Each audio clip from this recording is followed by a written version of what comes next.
আসসালামু আলাইকুম রহমতুল্লাহ। আজকে আমরা দর্শক কমিটি বাংলাদেশ ইসলামিক বাগিচা গাইবি জামি মসজিদ ইউনিট শাখার পক্ষ থেকে আমাদের কালাপুলের কালাপুলের যে রাস্তাটা এখনও পর্যন্ত কাজ সম্পন্ন করা হয়নি, সেটির আমরা সামান্যতম মেরামত করার চেষ্টা করছি।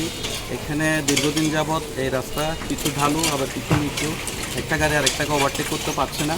তারা সিটি কর্পোরেশন এখানে কাজ করবে বলছে, এখানে কিছু নালার কাজ করে দিচ্ছে তারা, করার পর কিন্তু এটা তারা পরিত্যক্ত অবস্থায় ফেলে রেখে চলে যাওয়ার কারণে এখানে মানুষ হাঁটা চলাচল করতে এবং গাড়ি চলাচল করতে খুবই কষ্ট হয়ে যাচ্ছে। তার উপর এখানে ওয়াটারের পাইপ ফেটে গিয়েছে, এই পাইপ ফেটে যাওয়াতেই এখানে পানি জমে যাচ্ছে, গাড়ি চলাচল খুবই কষ্ট হচ্ছে গাড়ি চলাচল করতে। এই পাইপটা এখনও তারা মেরামত করছে না। আমি জানি না তারা এই রাস্তাটা এখনও তাদের দৃষ্টিগোচরে কেন আনছে না। তারা বলছে বর্ষার কারণে এই কাজটা বন্ধ করে রেখেছে। তো বর্ষার কারণে রাস্তার কাজ বন্ধ, ঠিক আছে, কিন্তু এখানে যেগুলো ঢালু হয়ে রাখছে, তারা এখানে যেগুলো মাটি জমিয়ে রাখছে, তারা সেগুলো চাইলে এখানে রাস্তার উপর দিয়ে লেভেল করে দিতে পারতো, কিন্তু তারা সেটা করেনি।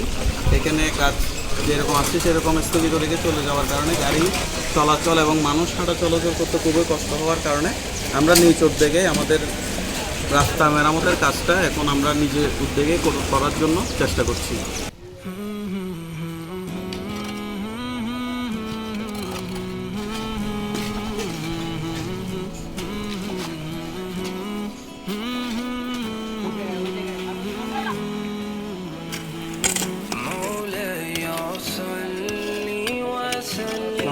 আমাদের এখানে কালারপুল থেকে প্রতিবাদ মোড় পর্যন্ত গাইবি মসজিদের এই পয়েন্টটাতে রাস্তার মেরামত কাজে আমাদের সাথে সহযোগিতা করছেন আমাদের এনএম রাজা হুজুর সহ আমাদের সাথে হাত বাড়িয়েছেন আমাদের এলাকার মুরব্বীরা সহ আমাদের মিঞ্জেরা বাগিচা তৈব শাহ গাইবি জামি মসজিদ ইউনিট শাখারকে আমাদের এলাকার মানুষরাও সাথে সাথে আমাদের হুজুররা এবং অন্যান্য সদস্যবৃন্দরা আমাদের কাজে হাত বাড়িয়ে দিয়েছেন।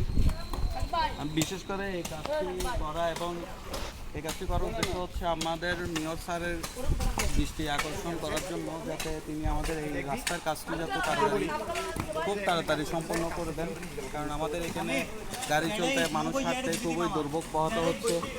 আর বিশেষ করে ঈদে মিলাদুন্নবীর আগে যাতে আমাদের এই কাজটি সম্পন্ন হয়ে যায়, আমরা সেভাবে আমাদের মেয়র স্যারের নিকট রিকোয়েস্ট করছি। আমাদের এই রাস্তার দৃশ্যটাও খুব বাজেভাবে পরিবর্তন হয়ে গিয়েছে, তো এ আশা কামনা করে